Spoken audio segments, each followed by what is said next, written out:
What's going on, everybody? We are here to discuss the Week 5 Fantasy Guru picks for the Circa contest and Survivor pool. I am Russell Clay, one of three Fantasy Guru fellas for today. We also have Tyler Beaker and Rob Brink. Rob, what's going on, man?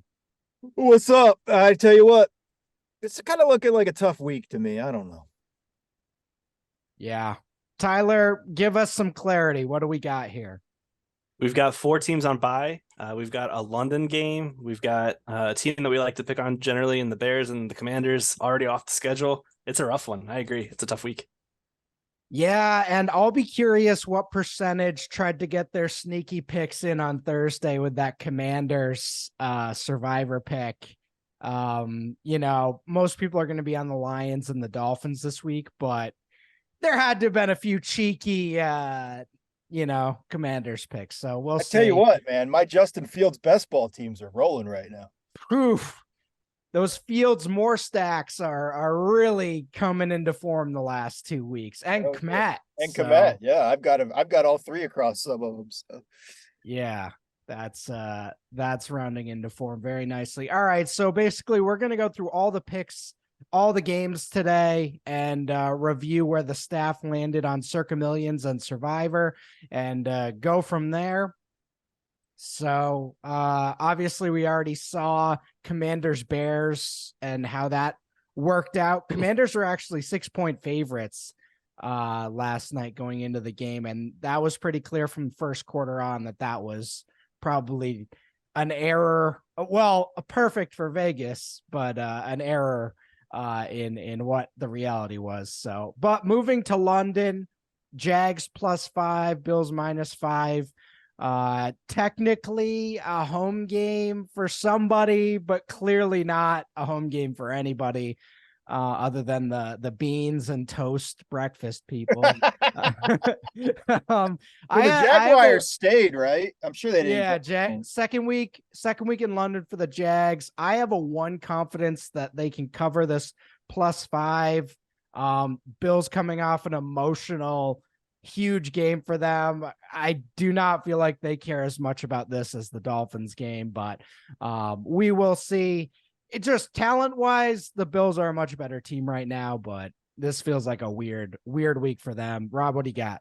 Little inside baseball. I talked to a guy who was on a flight from New York City to London last night, full of Bills Mafia. I hear they had folding tables in the cargo hall.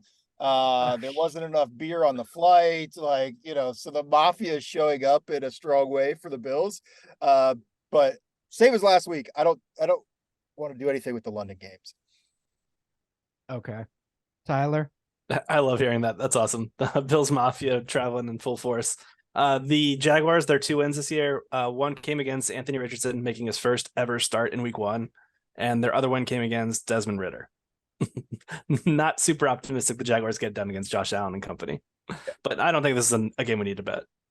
Desmond Ridder absolutely stinks. However, moving on. Yeah, I don't think many people are going to be on that for Survivor or picks this week. So let's just move on to the next game here. Texans, Falcons. For Circa, this was 1.5. Falcons are favored. I kind of do like the running game for them this week, but if Texans can get a few scores early and we're forced to see that Desmond Ridder we saw against the Jags last week, I'm kind of interested in the Texans here. Nobody put anything on this game. Rob, what do you got? No. I fully agree with what you're saying, and fuck Ridder for all of my Pitts shares. I mean, he's just killing that guy. Yeah, but you're witnessing the return of the great Ohio State quarterback between Fields and Stroud. I could be put on this game if other people were interested. I think the Falcons are just fucking awful. Like, Ridder is trash. So I could be put on the Texans here. Tyler? I agree. They are trash. The one saving grace for the Falcons is they face a Texans run defense that's like 28th in rush DVOA. They're just so bad defending the run that a guy like Bijan could put up 100 plus on the ground and like 30, 40 through the air and just be the engine of this offense. They just lean on it. If they can get Stroud into 1 or 2 turnovers, which he's been playing great ball so far in terms of limiting interceptions. Yeah. We've only seen the 1 pick, and that was in the preseason. He's just a guy that's more susceptible to sacks. He'd rather do that than turn the ball over. Ted Schuster just popped the 4 Falcons as we're talking. Oh, he took it away. I was funny. Like, did I miss that? And then I saw 4. I was like, wow, I missed a 4. Poor confidence. Yeah, we're shitting on them. And Ted's popping in a 4. No, he moved it. So, but I do, if you are going to put a high confidence rating, I think the game plan is like Tyler mentioned. I hate Arthur Smith, but I will say he is a good play caller, and he does do a good job. And if he can kind of get this running game moving early, that is the path to victory. So I see the vision. All right. Panthers, Lions -10. I mean, the initial look on the schedule, this was my lean for Survivor and everything. I mean, Tyler, you mentioned it last week. It's really as simple as just fading Bryce Young right now. And we watched that Vikings game. They got that early pick 6. It was 7-0. Tyler was sweating. His brow was filled with sweat. And then Bryce Young came and saved the day. Just a horrific fumble. Just terrible all around, and blew that game. Lions get Jameson Williams back this week. Their defense looks good. Their offense looks good. I mean, Rob put a what? 4 on the Survivor, 5 on the Survivor for them this week. I'm in. What do you got, Rob? I mean, it's 10 points in the NFL, which always, kind of scares me a little bit. I think there are 2 big favorites on the board here. Both of them are clearly bettable this week. So this is another one. I see there's a lot of love here in the contest from you guys on the Lions. I won't fight anyone on the pick. It's just 10 points. So yeah, that's a lot. Tyler, 10 points is a lot. How are we going to get there? But 10 points is a lot. But what's Bryce Young's like point totals in like the 3 games he's played? It's like 10, 13, and 17. And I think one of those is boosted by a pick 6. Like, this dude just cannot generate offense. Miles Sanders, groin injuries carrying over from the preseason. The offensive line is like bottom 5 in run block win rate. They're a team that's trying to run the ball with an injured back. It's just not working right now. There's 0 vertical pass game element to this in terms of like Bryce Young trying to stage a comeback. I just see the Lions running. It's a Roughshed. I don't know how to say that word, but all over this goddamn Panthers team. Roughshod. Are you bringing out the word roughshod on our betting pot? We attempted to. I attempted to. Yeah, I'm not that smart. But the Lions are number 2 in pass rate, run rate over expectation. They're just going to run all over this defense here. Carolina's not going to stop them. Yeah.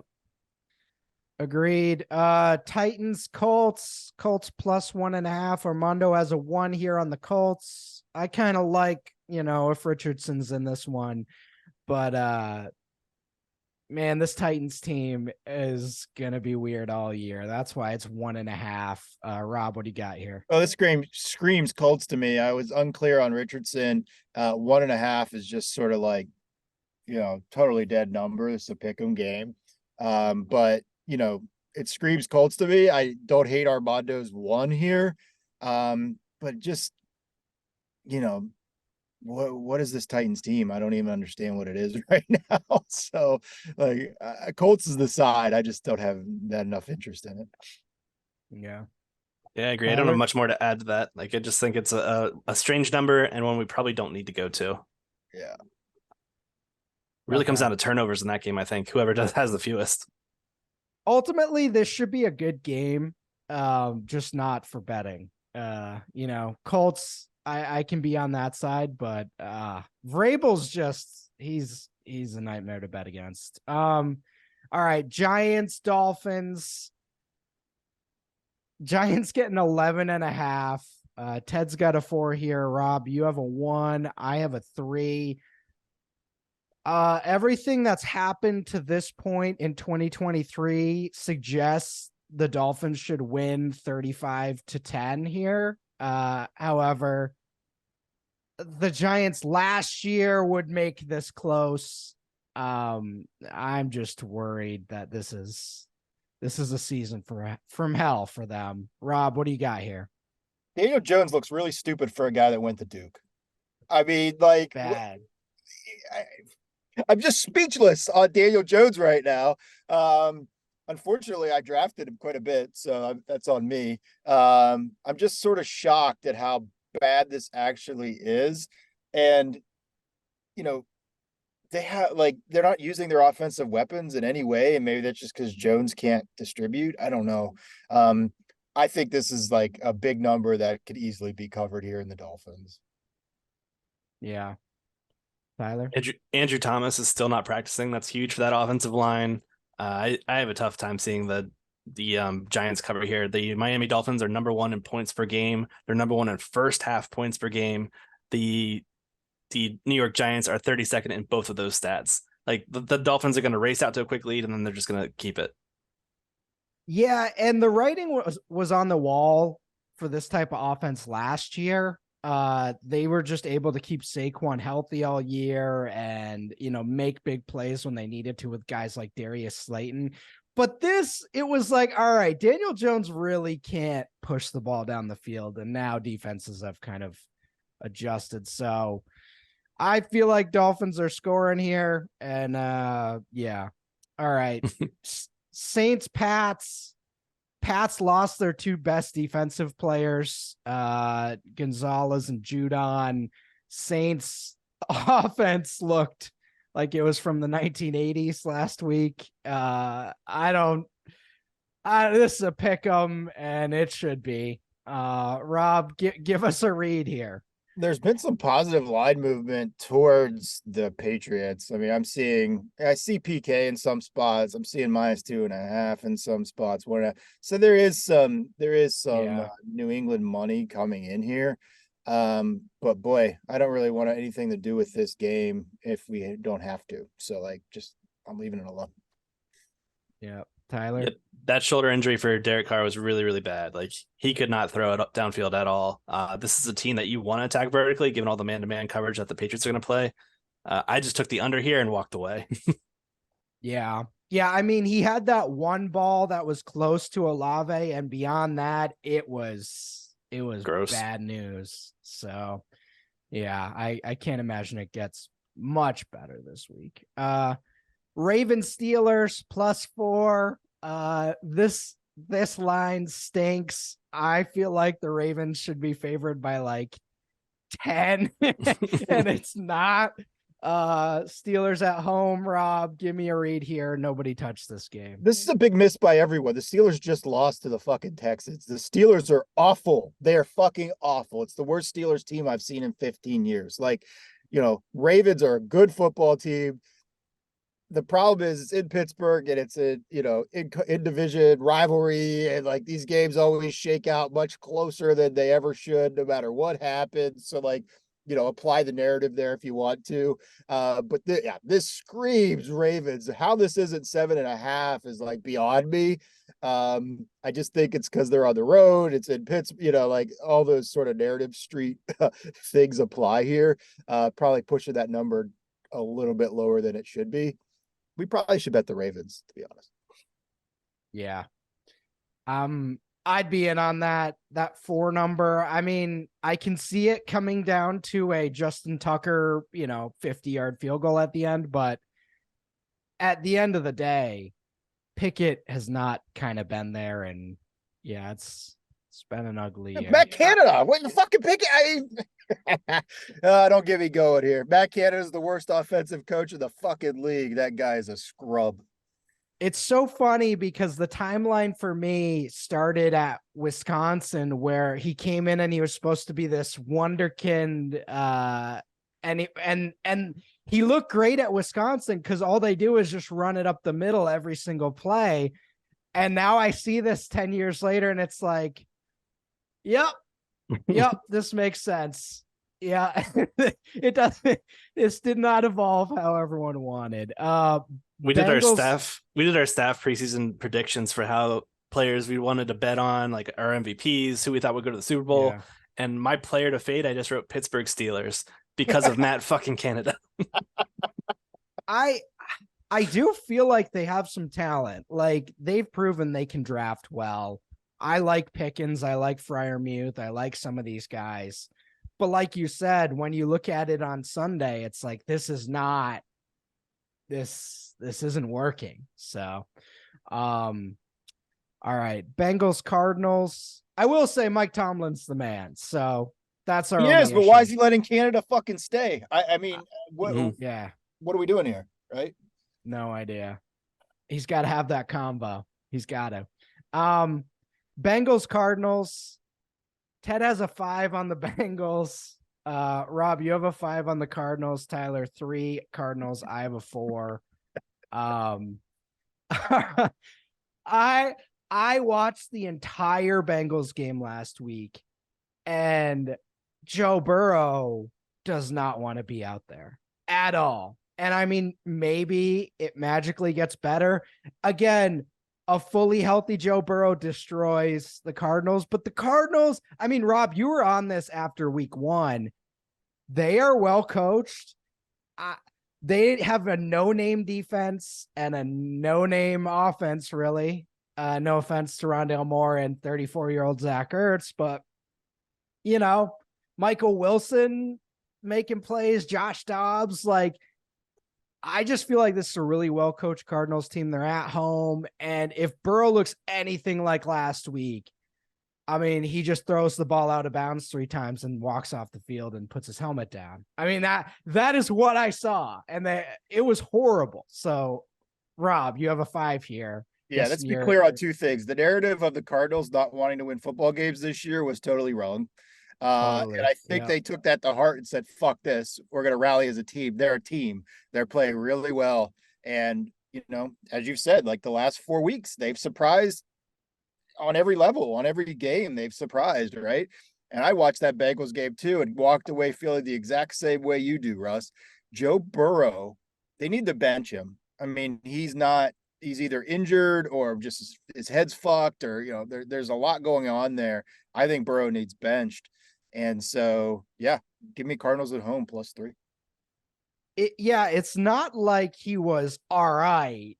It was like 165 yards on 30 attempts and game on the line in the 4th quarter. He's like pre-game warm-up throwing out of bounds. So, Tyler, what do you got here? Yeah, I agree with you. I mean, like there were just so many failed 3rd and 4th down attempts where I think they went 2 for 10 or 3 for 10, something like that just constantly getting kicked off the field. I really think the Cardinals went outright here, so getting at +3 is fine with me at home. You guys mentioned a ton of stuff. The Bengals are top 10 in points per game allowed and yards per game allowed. Josh Dobbs is actually playing really competent football. That's all we can ask from the quarterback like that. I think there's a chance that they get the upset here. Yep.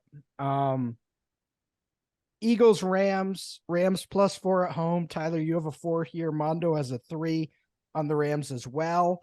I looked at this one, couldn't pull the trigger ultimately. What are you looking at? Yeah, this is a bet I actually made earlier in the week in anticipation of the line moving with Cooper Kupp returning. He logged a full practice yesterday, fully expecting him to play. That's a dangerous trio of weapons they've got there. And this Eagles defense, they are not great against quality pocket passers. Like we've seen them give up a bunch of yards to like Kirk Cousins, and even Sam Howell did well against this group last week, forcing that game to overtime. And it wasn't because of the Washington defense that game went to overtime. Howell actually made them go point for point and try to beat them there.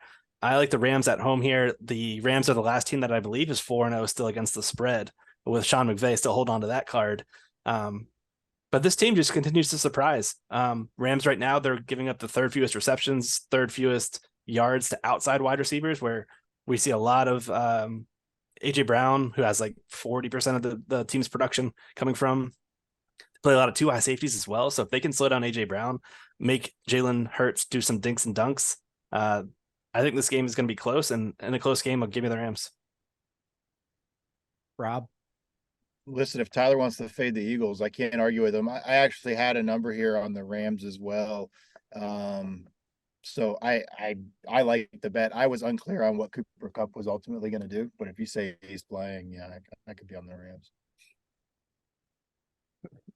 Fucking Cooper Kupp and Puka Nacua is the new, Harrison Wayne over there in Los Angeles. So we'll see. All right, Jets Broncos. Me and Rob are aligned on this one. Rob, you got a 4 here. I got a 5 on the Jets. I just feel like Breece Hall is going to be able to run this game. Zach Wilson looked pretty good last week for Zach Wilson. This Broncos team is wildly bad. And that I just feel like if you're getting 2 points against this team right now, that's a lane I'd want to go down. Rob, where are you at? I said 3 weeks ago, what if Zach Wilson is good? And I said that because Jets have an elite defense. I mean, you were talking, possible Super Bowl contention here with this team with Aaron Rodgers, right? So, like, if Zach Wilson just doesn't suck, which he hasn't, he's been more than capable from what I've seen. Them giving up points to the Broncos here, it just does not make sense to me at all. I think they should be fucking favored in this game from what I've seen out of this Broncos crew. So, like, yeah, I think Jets win outright. 2's obviously a dead number, probably why some people stayed away, but I don't really give a shit. Tyler? I agree. I think Jets win outright too. Broncos are just lifeless. Like I forget what it is. Maybe it's DVOA. They are like the worst defense ever recorded in DVOA's history. Like through 4 weeks, it's just absolutely abysmal right now. Breece Hall without a touch limit. Yeah, give me all of that. So the Jets defense is probably going to do well against Wilson. I will say two variables here. Jaleel McLaughlin looked very explosive last week, and if you start giving him those touches that Javonte and Pirine were getting, that could cause some chaos. And if they give Marvin Mims, 80% of the snaps with the way he's playing, that could cause some problems on deep targets as well. But if they keep things as they are, we should be fine. Fantasy owners would be happy with 50% for Mims. I mean, just give us 25 snaps here. That's all we're asking for. All right, Chiefs, Vikings. I'm looking forward to this game. Mondo has a 4 on the Chiefs -4. Rob, you have a 2. Vikings +4. From what we've seen, I do feel like the Vikings are going to stick around here, even if it's late. Rob, what do you got? I just think if there's a side here, it's the Vikes. Like, I realize they've played pretty bad football, but they can keep pace, right? Why can't they keep pace? I mean, they're going to have to push the ball. They're going to push the ball. This is going to be, I don't know what the total is. I don't have it in front of me. I'm assuming it's 50s. This is going to be a shootout, and in a shootout, I want the back door at 4. Yeah. Tyler? Agree. Vikings are number 3 right now in yards per play, but they're number 1 in giveaways. If they stop stepping on their own foot, they have a chance to cover this. I like Rob's reasoning. I'm lockstep with you. I don't think the Chiefs can cover more than a field goal these days. They just play that way. They like to play conservatively, and they change their play calling whenever they have a lead of any degree. I could see them becoming conservative. Vikings at home. Kirk Cousins should be able to thrive against this defense. Yeah, and Mahomes will slide at the 1 yard line and not cover, right? Tyler, you don't like those 2-yard dump offs to Clyde Edwards-Helaire when they're trying to waste clock? I will say the blitz heavy nature of Brian Flores does make this scary, because if you blitz Mahomes, he'll make you pay. Sure. I'm just curious to see how that plays out. That's the only angle that I could see backfiring for the Vikings, but I think this is going to be a close game, and I wouldn't be surprised if it hit the under, given the nature of these two teams and how much they keep screwing up. Yeah, I'm surprised Armando's got a 5 here. That's pretty strong confidence on the Chiefs. Yeah, 4 on the Chiefs. So, all right, Cowboys 49ers. Mondo has a 5 on the 49ers, just giving the big middle finger to the Cowboys and Dak Prescott. Rob, you got a 3 here. Tyler, you got a 1. Are we just saying Dak Prescott pick 6 early, Christian McCaffrey crushes, and this is kind of a nightmare game on the road for Cowboys? Is that where you guys are at, Rob? Yeah, I mean, I think that's exactly where I'm at. McCaffrey has looked fucking unstoppable. Totally unstoppable. I mean, he's like having like a career year from what I can see. Like this guy, he wants 7 yards, he gets 7 yards. He wants in the box, he gets in the box. He's doing shit that I haven't seen in a long time out of a player. So like, that and in combination with that Niners pass rush just getting after Dak, making him make poor choices, which he's prone to do. I think 3.5's a gimme. Tyler. I agree. I think these two teams played in the postseason last year, and it was like a 19-12 game, something low scoring, but the 49ers won on the road in Dallas. Now they're at home. This team just offensively, passing, rushing the ball, they are so in sync right now. Like the Shanahan offense is firing on all cylinders. They've got a great defense that can stop the run and make the Cowboys one-dimensional. You make Dak Prescott one-dimensional, there's mistakes that are going to occur. I'm in agreement with Rob here. Yep. This 49ers team, for as long as they're healthy, are an absolute nightmare for everyone. And Kyle Shanahan with all these weapons. Kyle Shanahan was an amazing coach without all these weapons. Now he's got freaking Apex McCaffrey. Yeah. So your second safety is probably not going to do well against McCaffrey, I've never seen a player just get yards at will like he is right now. It's staggering. And through the air and on the ground. I mean, like, what do you do with this guy? Yep. All right. Packers, Raiders. +1 for the Raiders. We all stayed away from this one. I will say, Packers, I kind of like this one. I kind of feel like fading the Raiders is the right play this year. But, if they can get back to that running game they had last year, then, the Raiders are in a good spot. But without that running game, this offense is just delirious. And even with Jimmy G. So, Tyler, any reads on here? I did have the Raiders initially. I pulled off and went to the Ravens after that conversation that we had. Mainly because I think Jordan Love is a fraud, and we've seen him get by with some great numbers early in the season. Sure. Last week really, really kind of showed that whenever he's not throwing for 3 touchdowns and 200 yards on a 50% completion rate, that there's some downside to his game. Currently right now, just like kind of in the middle of a bunch of poor quarterback play with Bryce Young and Kenny Pickett and Joe Burrow right now in terms of EPA and CPOE, things that I look for in terms of advanced analytics. It's more of a buy on the Raiders with Jimmy Garoppolo being healthy. We got the Devontae Adams narrative going against his former team. I think this passing attack and the rushing attack too, like the Packers are not great defending the run. I think the Raiders at home get it done. Rob? I just moved on to the Ravens too. Yeah, I don't have any strong opinion here. Like I'm just sort of confused by both of these teams. This might as well like be Colts Titans to me. Like I don't know what either of these teams are right now, and I don't want to touch it. I will say though, if we pick off favorites again this week, I'm gonna jump off a fucking bridge. That's why I had to go with the Jets, Rob. I was like, that's my conviction. Yeah. Fucking how's that working out for us, boy? Square Russ is a shift into the dark side here, but yeah, no, I agree. I like that Cardinals line. I like that Jets line as well. But all right. So in terms of survivor picks, we're all pretty aligned here. Mondo has a 6 on the Lions. Everyone's on the Lions.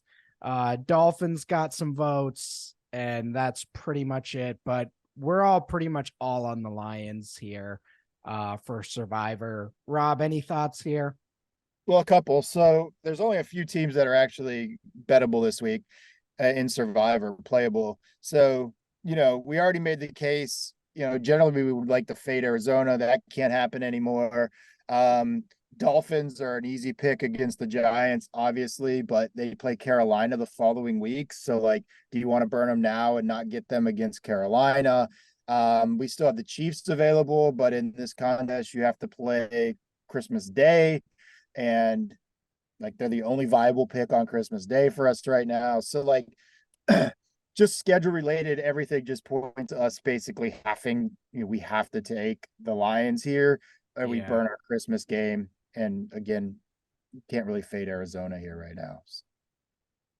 Tyler, are we going to be in the 60% of the field that loses our pick this week, or is everyone surviving this week in Circa? Everyone's surviving. Unless Jared Goff melts down and throws 3 interceptions. Yeah. I don't see that happening. It just feels like it's chalk, but it's good chalk. So, yeah. Are there any other survivor picks other than them and the Dolphins guys, or is it kind of just? I mean, even though, we burned the Bills already, we burned the Ravens, we burned the Eagles, we burned the Niners, but still, even if you had those teams left in your pools, I don't know why you'd use them here in these spots they're in. I mean, Detroit's the play. And if you're insane, you can play the Cardinals. Yeah, right. But you got to be insane though. What do you guys think about Commanders against the Bears? That one looks pretty solid. Bears have shown nothing this year. Commanders at home, give me them by a touchdown. and all the Brian Robinson rush props. I'm hoping a lot of people, if that wasn't a Thursday game, like we would have seen some attrition here. But unfortunately, for those of you that don't know, like if you get in Thursday, you got to get all your shit in on Thursday. So like not a lot of people play it. But yeah, it would have been great if they were a Sunday game. Yep. So, all right. Well, that's pretty much it for us this week. We thank you all for tuning in, and hopefully, so our picks in terms of what we're doing, we're on Cardinals +3, Lions +10 or -10. We're on the Jets +2, Dolphins -11, and 49ers 3.5. So Rob, that's a good mix for us. We got some plus money in there. Yeah, I like it. I like it. You guys, you are allowed to take underdogs. It's okay. and we also have Rams +4. So Rams +4 and Dolphins -11. It's probably one we're gonna have to talk about before we kind of. I'd love to see us move on to Ravens. Honestly, I think Ravens is a good play. Cool with that. I'm in on that too. Okay, that's fair. All right, so that's pretty much kind of where we're at. The Ravens is one we kind of talked through this episode. Ravens -4 at the Steelers, who have Matt Canada as one of their coaches on their coaching staff. Mike Tomlin might throw him in a locker at halftime. If not, then Steelers probably going to lose. So, all right, everyone, thank you for tuning in, and good luck with your picks this week. Good luck to us, and we'll see you next week.